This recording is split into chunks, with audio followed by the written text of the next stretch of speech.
Moisés, narrando el encuentro que el pueblo de Israel tuvo con Jehová en Sión, dice lo siguiente. Jehová dijo a Moisés: ve al pueblo y santifícalos hoy y mañana, y laven sus vestidos. Estén preparados para el día tercero, porque al día tercero Jehová descenderá a ojos de todo el pueblo sobre el monte Sinaí. Señalarás término al pueblo en derredor, diciendo: guardaos, no subáis al monte, ni toquéis sus límites. Cualquiera que tocare el monte, de seguro morirá. No lo tocará mano, porque será apedreado o aseteado. Sea animal o sea hombre, no vivirá. Cuando suene largamente la bocina, subirán al monte. Dice: aconteció que al tercer día, cuando vino la mañana, vinieron truenos y relámpagos, espesa nube sobre el monte, sonido de bocina muy fuerte, y se estremeció todo el pueblo que estaba en el campamento. Moisés sacó del campamento al pueblo para recibir a Dios, y se detuvieron al pie del monte. Todo el monte Sinaí humeaba, porque Jehová había descendido sobre él en fuego, y el humo subía como el humo de un horno, y todo el monte se estremecía en gran manera. El sonido de la bocina iba aumentando en extremo. Moisés hablaba y Dios le respondía con voz tronante. Y descendió Jehová sobre el monte Sinaí, sobre la cumbre del monte. Esta es la introducción a los 10 mandamientos. Es precisamente allí en Éxodo 20 que Dios hace su pacto con el pueblo de Israel. El evento es espectacular en todo sentido, ¿no? O sea, una experiencia sin par, lo más glorioso, lo más espantoso, lo más tremendo, lo más elevado posible. Y es por eso que Sinaí para el judío es tierra santa. Es el lugar sagrado en donde Dios pactó con su pueblo Israel. Así que en la mente del judío, si un hebreo osara rechazar a Sinaí y lo que Sinaí representa, es decir, la ley, sería negar su identidad como judío, sería abandonar a su pueblo, sería abandonar y rechazar a Jehová mismo, quien habló con Israel en dicho monte. Así pareciera. Pero ya que Cristo vino, el Evangelio precisamente nos instruye de que debemos aferrarnos a Cristo y no a la ley. De que debemos encontrar libertad en Cristo y no en Moisés y la ley. Entonces los cristianos hebreos del primer siglo se encontraban con un problema. Cuando ellos dejaron de guardar la ley y creyeron en Jesús como su único Salvador, fueron rechazados por sus familias, porque sus familias judías pensaron que ellos estaban abandonando al Dios de Sinaí. Y los hebreos del primer siglo entonces fueron muy tentados a seguir aferrándose al monte Sinaí, a la ley, y no aceptar a Cristo, y así evitar el rechazo de su familia. Y es por eso que el autor de Hebreos de manera magistral demuestra que más bien es el seguir aferrándose a Sinaí que constituye un abandono de Jehová. Porque Jehová ya no habla desde Sinaí, sino que nos ha hablado en su Hijo cuando le mandó a la tierra desde Sión. Al aferrarse a Sinaí, los hebreos del primer siglo estaban en peligro de perecer por la misma incredulidad por la cual sus padres murieron en el desierto cuando ellos rechazaron escuchar la voz de Dios, que ahora nos habla en Cristo.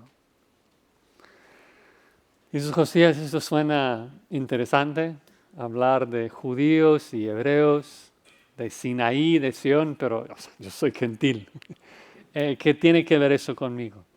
Bueno, en primer lugar, si los israelitas fueron juzgados en el desierto por su incredulidad, cuando Dios les habló desde Sinaí, ¿cuándo más crees que seremos nosotros juzgados si no creemos en Jesús si no creemos cuando Dios nos habla por medio de Él. Además, aunque la situación sí es un poco diferente, pero el concepto es el mismo, ¿no? Que debemos abandonar todas las cosas de este mundo, los ritos de este mundo, las obras nuestras y creer en el único camino hacia Dios, que es Jesucristo. Debemos correr a Cristo a todo costo, sin temer las consecuencias, ¿no? Sin pensar en el rechazo de nuestra familia o la persecución de este mundo, porque el único que debemos temer es Dios. Así que en esta mañana vamos a estar en Hebreos 12, estudiando Hebreos 12, en los versículos del 15 al 24, donde vamos a ver dos razones por las que hoy debemos correr a Cristo todos nuestros días. Dos razones por las que hoy debemos correr a Cristo. En primer lugar, porque el mejor momento es ahora. Y segundo, porque el mejor monte es celestial, no terrenal. Si tienen sus Biblias, vamos a leer el texto, Hebreos 12, 15. Hebreos 12, 15 al 24. Dice así la palabra de Dios. Mirad bien, no sea que alguno deje de alcanzar la gracia de Dios, que brotando alguna raíz de amargura os estorbe y por ella muchos sean contaminados. No sea que haya algún fornicario o profano como Esaú, que por una sola comida vendió su primogenitura. Porque ya sabéis que aún después, deseando heredar la bendición, fue desechado, y no hubo oportunidad para el arrepentimiento, aunque la procuró con lágrimas. Porque no os habéis acercado al monte que se podía palpar, y que ardía en fuego, a la oscuridad, a las tinieblas, a la tempestad, al sonido de la trompeta y a la voz que hablaba, la cual los que la oyeron rogaron que no se les hablase más, porque no podían soportar lo que se ordenaba, si aún una bestia tocar el monte será apedreada o pasada con dardo. Y tan terrible era lo que se veía que Moisés dijo, estoy espantado y temblando. Sino que os habéis acercado al monte de Sión, a la ciudad del Dios vivo, Jerusalén la celestial, a la compañía de muchos millares de ángeles, a la congregación de los primogénitos que están inscritos en los cielos, a Dios el juez de todos, a los espíritus de los justos hechos perfectos, a Jesús, el mediador del nuevo pacto, y a la sangre rociada que habla mejor que la de Abel. Señor, necesitamos tu ayuda.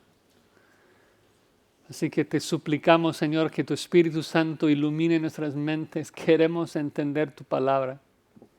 Queremos comprender lo que significa y lo que implica para nuestras vidas. Ayúdenos, Señor, a poner en práctica lo que este texto nos dice para tu gloria y para tu honra. Amén. Entonces, el mejor momento de correr a Cristo es ahora, no es mañana. Mira cómo empieza en el versículo 15 diciendo, mirad bien, no sea que alguno deje de alcanzar la gracia de Dios. Ahora, pensando un poco en el contexto de donde estamos en Hebreos 12, recuerdan que el autor nos ha explicado que estamos en una carrera, ¿no? Y que solamente seremos vencedores si terminamos la carrera. Por eso la importancia de fijar nuestros ojos en Jesús y correr con toda velocidad hasta el final. Porque no vale empezar la carrera, hay que acabarla, hay que terminarla. Y por eso dice, debemos mirar bien, estar bien atentos para asegurar que todos estamos corriendo debidamente, ¿no? Y me encanta este aspecto del libro de Hebreos que presenta la carrera no solamente en términos de un corredor individual y que yo debo correr hasta el final, sino que todos estamos corriendo. Y debemos asegurar de que todos llegamos al final. Debo estar atento no solo por mí mismo, sino por los demás. Yo tengo una responsabilidad hacia ustedes y ustedes hacia mí, para que no sea que alguno deje de alcanzar la gracia de Dios. ¿no? Ganamos cuando todos llegamos al final, no cuando uno llega. No queremos que nadie quede atrás. Y eso ha sido un tema importante en este libro. Recuerdan ahí atrás en Hebreos 3:12, dice, mirad hermanos que no haya ninguno de vosotros corazón malo para apartarse del Dios vivo. Antes exhortaos los unos a los otros cada día, entre tanto que se dice hoy, para que ninguno de vosotros se endurezca por el pecado. Es importante que estemos mirando, atentos, para asegurar de que todos estamos corriendo hacia Cristo todos los días. Dices, ¿cuál es mi deber en particular? Bueno, dice de que nadie, que ninguna persona en nuestro medio deje de alcanzar la gracia de Dios. Dices, eso es curioso, Josías. ¿Qué significa esto? ¿Un cristiano puede dejar de alcanzar la gracia de Dios? No, si prestamos atención al contexto, el autor nos está hablando de los falsos convertidos. Gente que viene a la iglesia, tal vez piensa que es salva, pero no lo es. De hecho, en el primer siglo se trata de hebreos que en este momento están probando a Cristo, están probando al cristianismo. Y obviamente si corren a Cristo y creen en Cristo serán salvos, pero si regresan al judaísmo, es que no van a alcanzar la gracia de Dios, no van a ser salvos. Y menciono esto porque algunos dicen que el libro de Hebreos enseña que la salvación se pierde, pero eso no es cierto. Y el lenguaje acá lo afirma, de que no está hablando de una persona que recibe la gracia de Dios y luego la pierde. Está hablando, dice, de gente que nunca alcanza la gracia de Dios. Además de esto, si prestamos atención a la forma en que el autor de Hebreos habla de la salvación, nos damos cuenta de que no está hablando del pasado. A veces la Biblia cuando habla de la salvación habla de la justificación. En el momento en el pasado cuando pusimos nuestra fe en Jesucristo y Dios nos declaró justos, ¿no? Pero aunque Pablo lo usa así, algunos otros autores, acá el contexto es diferente. La Biblia en otras partes habla de la salvación y la gracia de Dios como algo futuro, algo que vamos a recibir. Entonces enfatiza más la glorificación.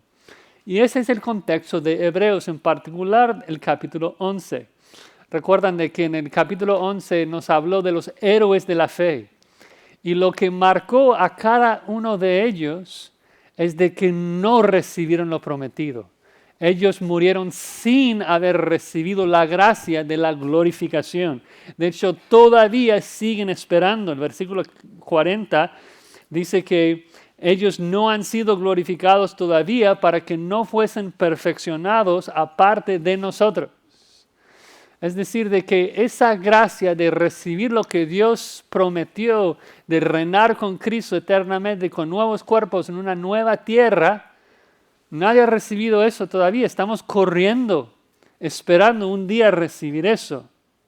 Entonces, el aspecto de la salvación que el autor señala acá es de que al final de nuestras vidas, cuando terminamos la carrera, vamos a recibir esa gracia de Dios, la gracia de la glorificación, cuando Dios va a cumplir con todas las promesas que nos ha hecho. Y por eso la necesidad de tener fe hasta el final, porque la fe es la certeza de las cosas que se esperan, del futuro, esa glorificación. Hay varias otras partes de la Biblia que hablan de la salvación y de la gracia de esa manera. Recuerdan que Pedro dice en 1 Pedro 1:13 que debemos esperar por completo en la gracia que se os traerá cuando Jesucristo sea manifestado. Entonces, de la misma manera, el autor nos exhorta. Debemos correr hasta el final cuando vamos a recibir esa gracia. Entonces, cuando el autor dice que debemos asegurar de que nadie acá deje de alcanzar la gracia de Dios, no se refiere a que una persona puede ser justificada y luego perder ese perdón, sino más bien está diciendo que puede haber gente acá en nuestro medio que nunca llegan al cielo, que no llegan a recibir la gracia de la glorificación, no reciben las promesas divinas porque no corren a Cristo hasta el final, no confían en Cristo. abandonan su confesión. Obvio, en el contexto de Hebreos, se trata de una persona que regresa al judaísmo y rechaza a Jesús como su Mesías. Para aclarar, entendemos teológicamente de que si alguien no persevera es porque nunca fue salvo, salió de nosotros porque no eran de nosotros. Pero el énfasis acá es sobre nuestra responsabilidad de correr hacia el final. Y esa interpretación se confirma por el hecho de que el autor de Hebreos acá está citando a Moisés, está citando a Deuteronomio 29. No tienen que buscarlo, yo se los leo, pero si quieren apuntar es Deuteronomio 29, 18, en donde Moisés está amonestando a los judíos de que si ellos abandonaron su fe, que Dios no los iba a perdonar. Dice así, Deuteronomio 29, 18. Y van a ver de que el versículo que estamos leyendo es una cita casi exacta de esto. Moisés dice, no sea que haya entre vosotros varón, o mujer, o familia, o tribu, cuyo corazón se aparte hoy de Jehová nuestro Dios, para ir a servir a los dioses de esas naciones. No sea que haya en medio de vosotros raíz que produzca hiel o ajenco. Y suceda que al oír las palabras de esta maldición, él se bendiga en su corazón, diciendo, tendré paz, aunque ande en la dureza de mi corazón, a fin de que con la embriaguez quite la sed. No querrá Jehová perdonarlo, sino que entonces humeará la ira de Jehová y su celo sobre el tal hombre, y se asentará sobre él toda la maldición escrita en este libro, y Jehová borrará su nombre de debajo del cielo. Entonces el punto es el mismo, ¿no? De que si alguien abandona a Cristo, si alguien abandona a Dios, de que Dios jamás le va a perdonar. Por eso la urgencia de mantenernos firmes y correr a Cristo todos los días. Pero la otra cosa que encontramos en las dos citas es el énfasis sobre el rol de toda la comunidad, de que nosotros debemos vigilar los unos por los otros. Debemos asegurar de que nadie en nuestro medio abandone a Dios. Porque si uno abandona, no solamente afecta a esa persona, afecta a toda la congregación, afecta a todos. Dice, regresando a Hebreos 12, dice que si alguno deja de alcanzar la gracia de Dios, de que esa persona puede estorbar y luego contaminar a muchos, dice. Como una raíz, una sola raíz amarga puede arruinar una sección entera de una cosecha. Un solo incrédulo puede causar muchos problemas en la iglesia y contaminar a muchos otros para que ellos tampoco crean. Y por eso la importancia de vigilar, de ayudarnos los unos a los otros. A lo mejor no se ve como algo tan importante, tan serio, pero la amargura es terriblemente contagiosa. Si pensamos en el contexto de Israel, un solo israelita comenzó a murmurar contra el liderazgo y se quejó. Y de repente hay un grupo entero que se está peleando, permitiendo que la insatisfacción con Dios floreciera en sus corazones y Dios tiene que comer todo el grupo con la tierra. Unos espías se quejan y luego toda la multitud termina muerto. Tenemos que vigilar. Tenemos que vigilar. Si ves una raíz de amargura en tu propio corazón o en el corazón de otro, le dices, no vamos a permitir eso. No vamos en pos de servir a ese Dios. No vamos a escuchar esas mentiras. Vamos a gozarnos en Cristo. Mejor cantemos un himno. No vamos a quejarnos, ¿no? ¿Ves? El problema es de que el descontento no queda dentro de uno, sino que contamina a otros y termina en la incredulidad de muchos. Y es eso lo que tenemos que evitar, la incredulidad, ¿no? Vigilemos, hermanos. en vuestros corazones, en los corazones de otros, para matar la incredulidad en nuestro medio, animando los unos a los otros a crecer en nuestra fe, de agarrar las promesas de Dios con pasión y creerlas. Dios es fiel, Dios va a cumplir con todo lo que nos ha dicho. Y urge, a lo mejor suena como que hoy es para mañana. No, urge hacerlo hoy. Hoy es el momento de lidiar con la incredulidad en tu corazón, en el corazón de otro. Si hoy no lidias con la incredulidad, mañana no alcanzarás la gracia de Dios. Dices, Oseas, esto suena un poco exagerado. Bueno, si no me crees, vean el versículo 16. Veamos el caso de Esaú, un hombre que también pensó que podía pecar hoy y arrepentirse mañana. Veamos cómo le fue. Dice, no sea que haya algún fornicario o profano como Esaú, que por una sola comida vendió su primogenitura. Habla de Esaú como un apóstata, fornicario, profano. Algunos dicen que la fornicación se trata de la fornicación espiritual, de adorar a otros dioses. No veo la necesidad de decir esto. En Génesis lo presenta como fornicario. Él, de hecho, para amargar el espíritu de sus padres, se casa con 2 mujeres eteas. Génesis 26, 34. Y creo que entendemos esto, que la fornicación, como cualquier otro pecado, nos aleja de Dios y nos guía a la incredulidad. Y creo que de alguna manera u otra todos hemos experimentado esto, ¿no?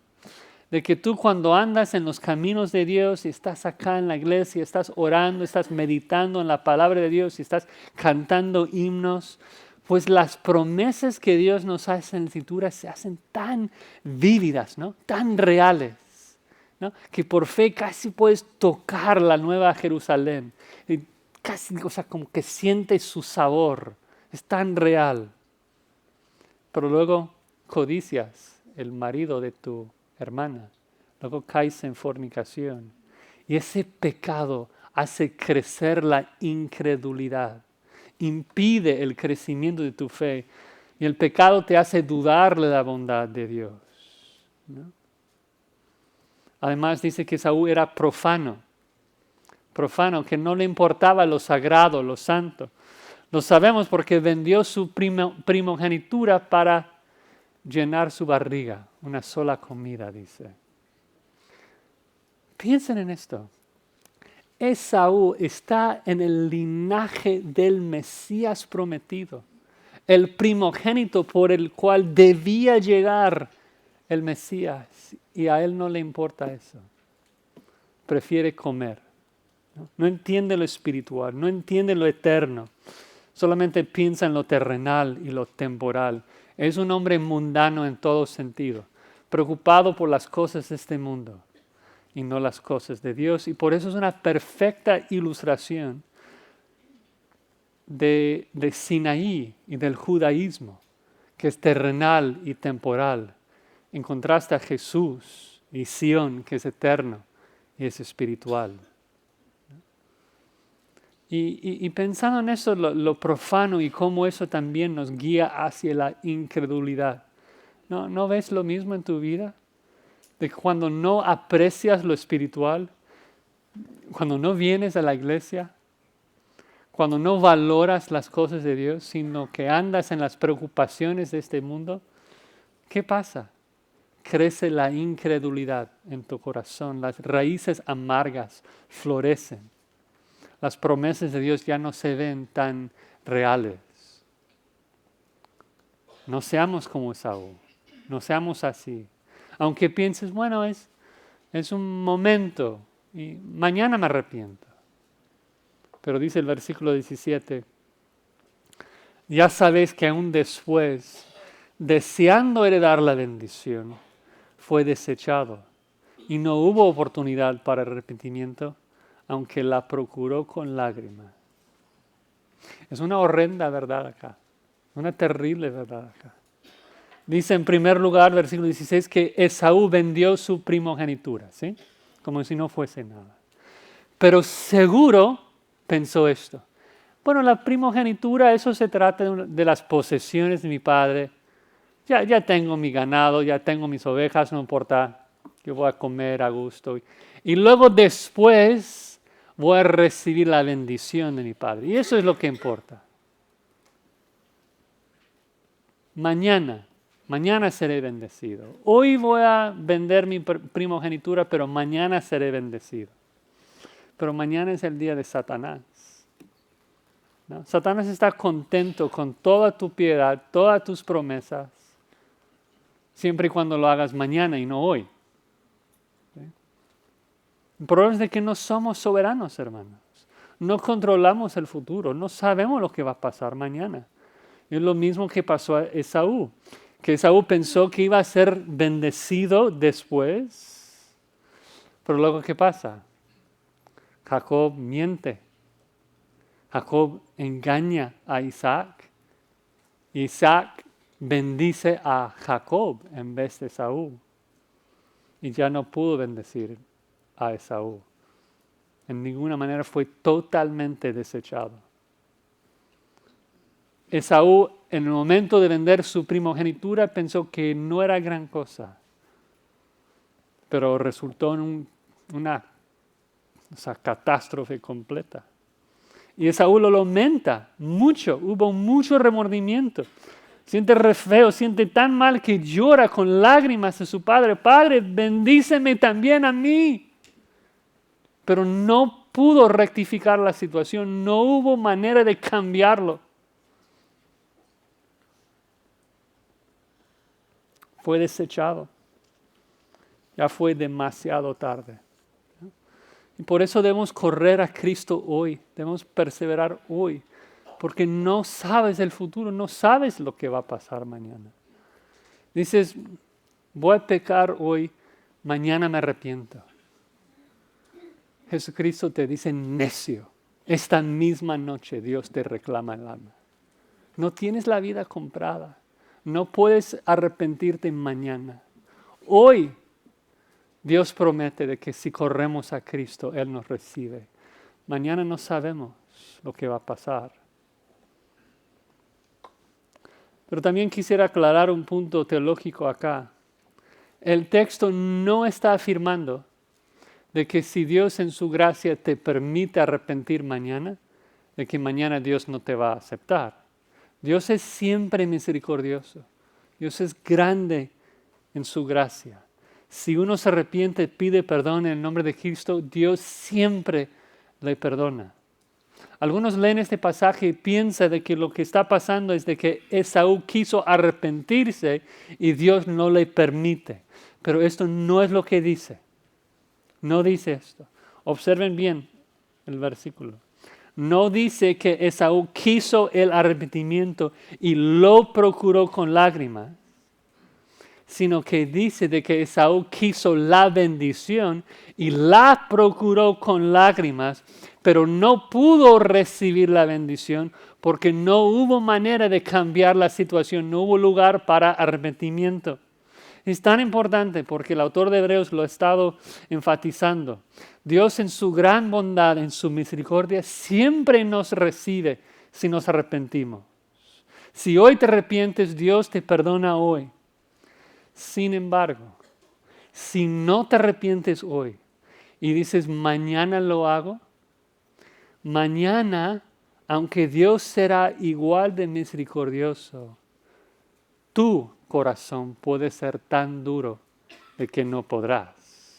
¿Sí me explico? Mañana tú puedes estar muerto. Por eso la necesidad de actuar hoy. No sabes si tú podrás venir a Dios mañana. Debemos todos correr a Cristo hoy, seguir corriendo todos los días de nuestras vidas porque el único momento de correr a Cristo es hoy. Mañana no sabemos. Bueno, el autor nos presenta con una segunda razón de por qué debemos correr a Cristo y es porque Cristo habita en el mejor monte. no mora en Sinaí con la ley y con el antiguo pacto, sino que habita en Sión. Dice ahí en el versículo 18, no os habéis acercado al monte que se podía palpar. Y lo que el autor va a hacer en estos versículos es hacer una comparación, un contraste entre el monte Sinaí, lugar donde los israelitas recibieron el antiguo pacto, y el monte Sión, la nueva Jerusalén, donde Dios mora hoy. Y entonces el autor empieza describiendo el encuentro que Dios tuvo con los israelitas en Sinaí, que ya leímos en Éxodo 19. Y nos presenta con 7 características del monte Sinaí. En primer lugar, dice que no nos hemos acercado a un monte que se podía palpar. Es decir, de que Sinaí es un monte físico que se puede tocar. Hoy puedes ir ahí y tocar el monte. En contraste, aunque implícito, Sión es un mejor monte porque es un monte espiritual, no físico. Continúa, dice, tampoco nos hemos acercado a un monte que ardía en fuego, como lo hacía Sinaí. Jehová es fuego consumidor. Entonces, obviamente, cuando Él habita ahí, consume el monte con fuego. Dice que tampoco nos acercamos a la oscuridad y las tinieblas en las que habitó Dios cuando habló con los israelitas. Tampoco nos acercamos a la tempestad, con todos los truenos que hubo y relámpagos y sonido de bocina, trompeta, así como pasó con Israel. Tampoco nos acercamos a un monte físico donde Dios les habló en voz alta, ¿no? Una voz que se escuchaba con oídos físicos. Todas esas cosas pasaron con Israel. De hecho, Moisés, cuando resume y repasa lo que pasó ahí en Éxodo 19, cuando lo hace en Deuteronomio, dice, os acercasteis y os pusiste al pie del monte, y el monte ardía en fuego hasta en medio de los cielos con tinieblas, nube y oscuridad. Y habló Jehová con vosotros de en medio del fuego, oísteis la voz de sus palabras. Es tremendo lo que dice, ¿no? Y de hecho fue tan tremendo que los judíos simplemente no podrían soportar la experiencia. El autor continúa, versículo 19, diciendo de esa voz, la cual los que la oyeron rogaron que no se les hablase más. Dijeron, ya no. Moisés, dile a Dios que no nos hable más o vamos a morir. Es decir, rechazaron la voz de Dios. El autor de Hebreos va a enfatizar eso, de que los judíos cuando escucharon la voz de Dios no querían escucharla y la rechazaron. Y que Dios nos habla hoy en su palabra y no debemos rechazarla. Pero la pregunta es ¿por qué? ¿Por qué rechazaron la voz de Dios? Versículo 20. Dice que porque no podían soportar lo que se ordenaba, si aún una bestia tocar el monte será apedreada o pasada con dardo. Es decir, por temor a la muerte, no querían escuchar la voz de Dios. O sea, cuando Dios bajó al monte, su santidad contamina, afecta a todo el monte, que queda santificado. Y ningún ser viviente podrá acercarse a Dios ni a su santidad, ¿no? Si piensas en la cena, o sea, estás ahí al pie del monte y atiendes algo y tu perro, o sea, va ahí al pie del monte, hay que apedrearlo. Atiendes otra cosa y tu hijo va y juega al pie del monte, apedrearlo. Dios es santo, 3 veces santo. Y el pueblo dijo, no podemos lidiar con eso, no podemos soportar eso. Mejor Moisés, tú hablas con Dios, nosotros no. Es tremendo. Y no solamente para Israel, también para Moisés. Dice versículo 21, que tan terrible era lo que se veía que Moisés dijo, estoy espantado y temblando. Es decir, que Moisés también temblaba, literalmente temblaba Moisés. Era espantoso, terrible. Dice que estuvo aterrorizado. Y pensando entonces en el contexto de los judíos, es de que esa experiencia que se describe en Éxodo 19 es la máxima expresión de la santidad de Dios, la pura revelación de Jehová, el punto más excelso de la Biblia, cuando Dios se manifiesta a su pueblo y les da la ley. Sinaí es lo que representa todo esto, el momento cuando Dios da la ley a Israel. Entonces, para el judío del primer siglo, si uno rechazara la ley, decir de que ya no tenemos que guardar la ley, sería un abandono del Dios de Sinaí, sería rechazar a Dios por completo. El autor dice no, es de hecho todo lo contrario. Debemos hoy abandonar a Sinaí, porque Dios ya no mora allí. Dios ya no habla desde allí. Dios mora en Sión y nos habla desde Sión. Así que ahora el autor va a darnos 7 características de Sión, contrastándolas con las 7 características que nos dio de Sinaí. Dice ahí en el versículo 22, sino que os habéis acercado al monte de Sión, a la ciudad del Dios vivo, Jerusalén la celestial. Qué maravilloso, os habéis acercado al monte de Sión. ¿Qué significa esto? Se entiende fácilmente que cuando los israelitas se acercaron al monte de Sinaí, eso se entiende, se acercaron físicamente a un monte físico. Pero cuando dice que nos acercamos al monte Sión, o sea, es un monte espiritual, ¿cómo nos acercamos? Bueno, es que el autor se da por sentado que hemos leído el resto de Hebreos, ¿no? Y ya ha usado este verbo varias veces. Escuchen Hebreos 4, 16, que dice, acerquémonos al trono de la gracia, donde Cristo, nuestro sumo sacerdote, ofrece el oportuno socorro. Hebreos 10, 19, acerquémonos al lugar santísimo por la sangre derramada de Cristo. Acerquémonos.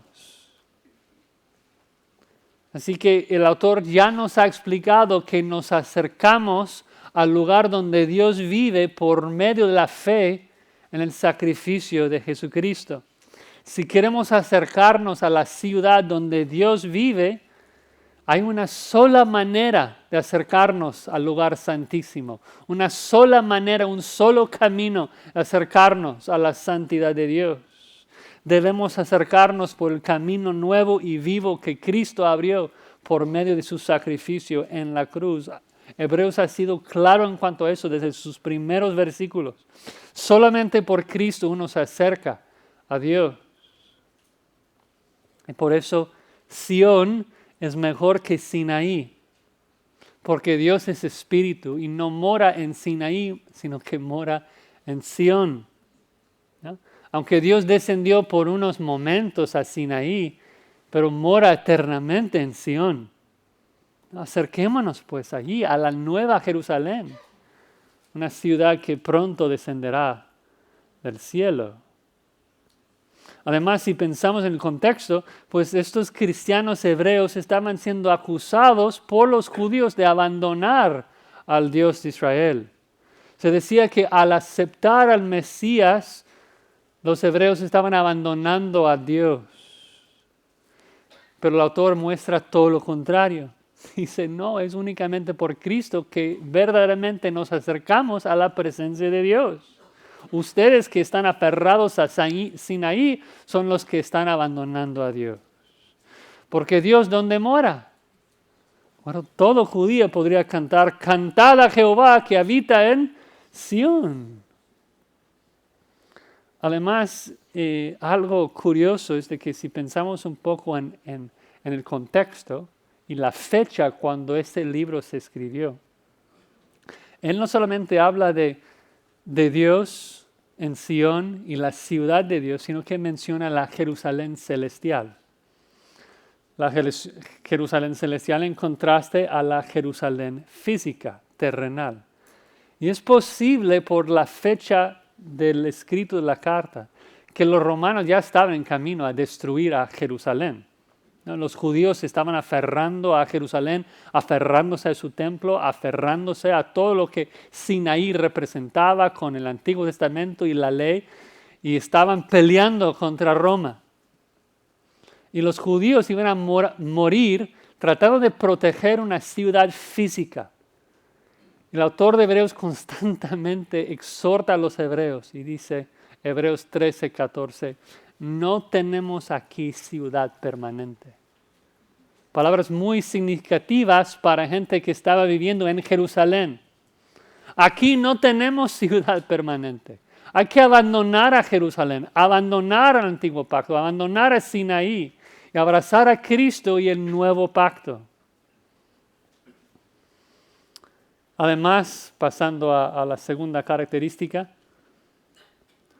los judíos enfatizaban mucho el rol, el papel de los ángeles en Sinaí, que la ley fue dada por medio de los ángeles.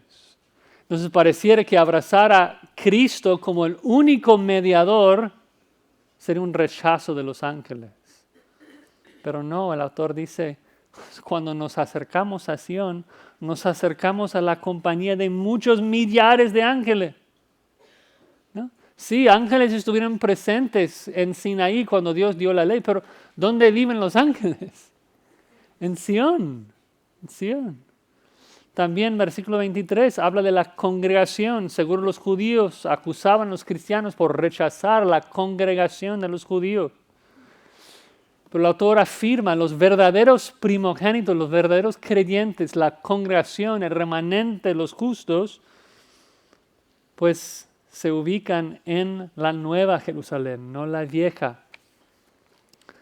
Dice allí a la congregación de los primogénitos que están inscritos en los cielos. ¿No? Ser cristiano no constituye un abandono de la congregación, al contrario, es un acercamiento. ¿No? La palabra allí, congregación, es eclesia, iglesia. O sea, la verdadera asamblea de cristianos, o sea, no está en Sinaí, está en Sion. Y allí vamos, con los demás primogénitos. Dices, Josías, ¿por qué dice primogénitos? De que los creyentes son primogénitos. Bueno, tal vez en primer lugar por el contraste con Esaú. Esaú que vendió su primogenitura y abandonó su Dios y por lo tanto no llega al cielo. Pero también porque a lo largo de todo Hebreos nos ha hablado del primogénito, Cristo Jesús, el heredero de todo. Pero Cristo en su gran gracia y en su bondad ha compartido su herencia con nosotros. Ahora nosotros somos coherederos con Cristo. ¿Por qué? Porque nosotros heredamos la herencia de nuestro Padre. Cada ser cristiano, cada creyente que llega al cielo se convierte en un primogénito porque recibe la herencia que Dios le ha prometido. Todo creyente que muere va al cielo, inscrito, registrado para estar allí y habitar con el resto de la congregación. Además de esto, agrega de que nos acercamos al Dios, el juez de todos, o sea, para aclarar de que hablamos del Dios verdadero, el que va a juzgar a los vivos y los muertos, de acuerdo con sus hechos. Agrega también de que en Sion nos acercamos a los espíritus de los justos hechos perfectos. Una expresión que parece paralela a la forma que habló de los santos del Antiguo Testamento en Hebreos 11. Entonces parece lógico de que si ya habló de que la iglesia está en el cielo, que también habla de esos espíritus hechos perfectos. Y seguro hubo judíos del primer siglo diciendo, oye, ustedes que están abrazando a Cristo, a Jesús, están abandonando a Abraham, están abandonando a Moisés. El autor de Hebreos, no, todo lo contrario. O sea, ¿dónde está Abraham hoy? O sea, ¿tú quieres cenar con Abraham en las bodas del Cordero? Una sola manera de llegar ahí es por medio de Cristo. por medio de Él. Entonces, abrazar a Cristo no es abandonar a los judíos. O sea, abrazar el Mesías prometido en Edén es la cosa más judía que un judío puede hacer. O sea, es recibir, es aceptar todas las promesas que Dios hizo a su pueblo Israel. Pero al final de cuentas, la razón principal de por qué debemos acercarnos a Sion se encuentra en el versículo 24. Y es de que allí mora Jesús, el mediador del nuevo pacto. Jesús, el mejor mediador de un mejor pacto establecido por medio de un mejor sacrificio. Eso debe ser motivo suficiente para todos nosotros, ¿no? El único mediador entre Dios y los hombres. No mora en Sinaí, sino en Sion.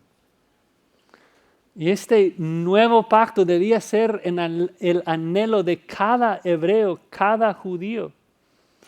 Es como que el autor de Hebreos esté diciendo, ¿por qué te aferras a Sinaí, el viejo pacto? O sea, ¿no recuerdas lo que pasó en Sinaí? O sea, es un lugar de idolatría, el becerro de oro, es un lugar de juicio donde Dios mata a miles. O sea, ¿por qué deseas acercarte a ese monte? Es un lugar de muerte para el judío. Y la razón lo explica Moisés una y otra vez en la ley. Escucha Deuteronomio 29:4. La razón de por qué la ley mató al judío. Y no es porque la ley está mal, sino el corazón del hombre está mal. Dice Moisés, hasta hoy Jehová no os ha dado corazón para entender, ni ojos para ver, ni oídos para oír. Entonces Jehová da su ley, pero el judío no tiene la capacidad de obedecer. Tenían corazones de piedra, no capaces de obedecer. Eran huesos secos, no capaces de sentir. Eran leopardos, incapaces de lavar sus manchas. Eran como nosotros antes de Cristo, muertos en nuestros delitos y pecados, sin la capacidad de obedecer a Dios. Pecadores careciendo de la santidad sin la cual nadie verá a Dios. Pero a lo largo de toda la Biblia, Dios promete, aunque hoy la ley les está matando, un día será diferente, porque yo voy a darles nuevos corazones, nueva capacidad para obedecer mi ley. Escuchen Deuteronomio 30, eso no es algo del Nuevo Testamento. Recién, en la ley, en Deuteronomio 30, versículo 6, Moisés dice, circuncidará Jehová tu Dios tu corazón y el corazón de tu descendencia, para que ames a Jehová tu Dios con todo tu corazón, con toda tu alma, a fin de que vivas.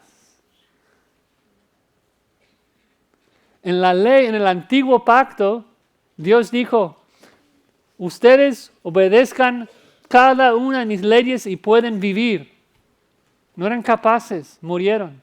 Entonces promete en el nuevo pacto, yo voy a quitar sus corazones de piedra, darles nuevos corazones para que puedan amarme, para que puedan obedecerme.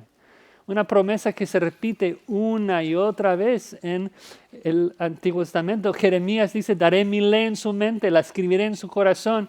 Ezequiel dice, os daré el corazón nuevo, pondré espíritu nuevo entre vosotros. Quitaré de vuestra carne el corazón de piedra, os daré corazón de carne. Pondré dentro de vosotros mi espíritu, haré que andéis en mis estatutos y guardéis mis preceptos, los pongáis por obra. El judío del primer siglo, el hebreo del primer siglo debía anhelar eso. El nuevo pacto. No abrazar a Sinaí, el antiguo pacto, sino abrazar al Mesías, el mediador de un nuevo pacto, un mejor pacto. Ese es el pacto que Jesús media desde Sion, mucho mejor que el pacto que Dios hizo en Sinaí. El antiguo pacto trajo muerte, el nuevo pacto trae vida, trae perdón. Sinaí entonces representa la ley, representa las obras, representa la esclavitud al pecado. Mientras que mientras que Sion representa la gracia, la fe y la libertad en Cristo. Ahora, ¿por qué hay perdón en Cristo? la última frase. Dice que en Sión nos acercamos a la sangre rociada, que habla mejor que la de Abel. En Sinaí los judíos se acercan a la sangre de animales que nunca pueden quitar el pecado. Pero en Sión, en la ciudad de nuestro Dios, nos acercamos a la sangre rociada de Cristo. La palabra rociada es importante porque comunica de que su sangre se está presentando al altar, siendo rociada para la propiciación de nuestros pecados. Y es por eso que la sangre de Cristo habla mejor que la sangre de Abel. Porque recuerdan ahí en Génesis 4 que la sangre de Abel demandaba muerte. Caín mata a su hermano y Dios le pregunta, ¿dónde está tu hermano? Y Caín dice, ¿a mí qué me importa? Y Dios dice, la sangre de tu hermano me clama desde la tierra, demandando tu muerte, demandando juicio. La sangre de Abel demandaba muerte, la sangre de Cristo demanda vida, demanda perdón completo. Cada vez que pecamos como cristianos, la sangre de Cristo clama a Dios por nuestro perdón, por nuestra vida. Acerquémonos a Dios. Por medio de Jesucristo, hermanos, nos ofrece un perdón gratuito. ¿No estás cansado de tu pecado? ¿No estás cansado de este mundo? ¿Por qué esperas? Podemos correr a Cristo hoy, hasta el final de nuestros días. Cuando llegamos ahí, a Sión, la ciudad de nuestro Dios. No hay mejor momento. No seamos como Esaú, pensando que podemos arrepentirnos mañana. Hoy es el día de la salvación. Dios en este texto nos presenta con solamente dos caminos. El camino hacia Sinaí, el camino hacia Sión. Sinaí o Sión. Sinaí representa las obras del hombre, quien busca acercarse a Dios por medio de sus propios esfuerzos. Sinaí te invita a ganar tu entrada al cielo por medio de tus méritos. Sinaí te dice, tú puedes ser mejor que los demás. Tú puedes agradar a Dios por medio de tus obras.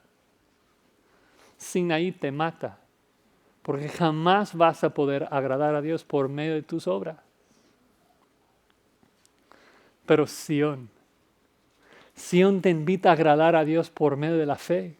Sión te invita a creer en Jesús, quien murió en la cruz para borrar tu pecado. Sión te invita a correr a Jesús, quien te da nuevos esfuerzos para obedecerle. Sión te invita a pasar la eternidad con Dios en la nueva Jerusalén. Decídete hoy, ¿a qué monte vas? ¿Sinaí o Sión? Porque mañana el camino a Sión a lo mejor esté cerrado.